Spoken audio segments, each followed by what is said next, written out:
चुड़ैल समीना परी को बोतल में कैद करके समंदर में फेंक देती है। समीना परी बोतल के अंदर कैद समंदर की लहरों से टकरा रही होती है, लेकिन कुदरत को कुछ और मंजूर होता है। उसी समंदर के किनारे पर अनाया और शेरू खेल रहे होते हैं। तभी अनाया और शेरू उस बोतल को देख लेते हैं जिसमें समीना परी कैद होती है। ये मंजर देखकर दोनों बहुत हैरान हो जाते हैं। अनाया तुरंत बोतल खोलकर समीना परी को आजाद कर देती है। फिर समीना परी अनाया से मदद मांगने लगती है और कहती है, समंदर के बीच हमारा एक बहुत खूबसूरत राज्य था, लेकिन एक दिन एक चुड़ैल ने अपने जादू से हमारा राज्य देख लिया। उसे लगा कि अगर वो हमारे राज्य से कुछ पा ले तो और ज्यादा शक्तिशाली हो जाएगी। फिर चुड़ैल समंदर के किनारे आई और नाव पर बैठकर कुछ दिनों के सफर के बाद हमारे राज्य के करीब पहुंच गई। थोड़ी ही देर में वो हमारे राज्य में दाखिल हो गई। मैं और सुमायरा परी ने उस चुड़ैल को देख लिया और उसे रोकने की पूरी कोशिश की, लेकिन हम रोक नहीं पाए। फिर उसने सुमायरा परी को घायल कर दिया और मुझे अपने जादू से बोतल में बंद करके समंदर में फेंक दिया। कृपया अनाया हमारी मदद करो। अनाया और शेरू यह सुनकर बहुत हैरान हो जाते हैं और फिर समीना परी को अपने घर ले आते हैं। समीना परी अनाया को बताती है कि चुड़ैल को हराने का सिर्फ एक ही तरीका है, एक जादुई छड़ी जो इस नक्शे के मुताबिक समंदर के बीचों बीच छिपी हुई है। वहां एक राक्षस मॉन्स्टर भी है। दूसरी तरफ चुड़ैल के सामने जो भी परी आती है वो उसे खत्म कर देती है और महल की तरफ बढ़ रही होती है।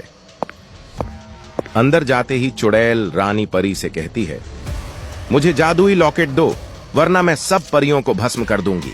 रानी परी लॉकेट नहीं देती तो चुड़ैल महल में सब परियों को अपने जादू से मार देती है। रानी परी लॉकेट को बचाने के लिए महल से तुरंत निकल जाती है और छत पर जाकर महल से छलांग लगा देती है। नीचे जोर से गिरती है। फिर किरण और इरम परी उसके पास आती हैं और उसे पकड़कर एक छोटे से घर ले जाती है। वहां एक बुजुर्ग औरत रानी परी की मरहम पट्टी करती है। फिर रानी परी जादुई लॉकेट निकालकर किरण परी को देती है और कहती है, तुम ये लॉकेट अनाया तक पहुंचाओ, वो और कोई नहीं मेरी बेटी है। किरण परी यह सुनकर हैरान हो जाती है और कहती है, नी परी, मैं हर हाल में ये लॉकेट अनाया तक पहुंचाऊंगी। फिर लॉकेट लेकर किरण परी निकल पड़ती है। समंदर के किनारे पहुंचकर वो अपनी दोस्त डॉल्फिन को बुलाती है और उसे लॉकेट दे देती है। डॉल्फिन समझ जाती है और तुरंत लॉकेट लेकर अनाया की तरफ तैरने लगती है। दूसरी तरफ अनाया वो नक्शा लेकर जादुई छड़ी पाने के लिए निकल पड़ती है।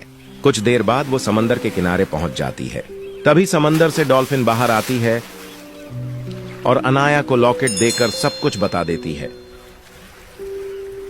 अनाया उस लॉकेट से समंदर में जाने का रास्ता बनाती है।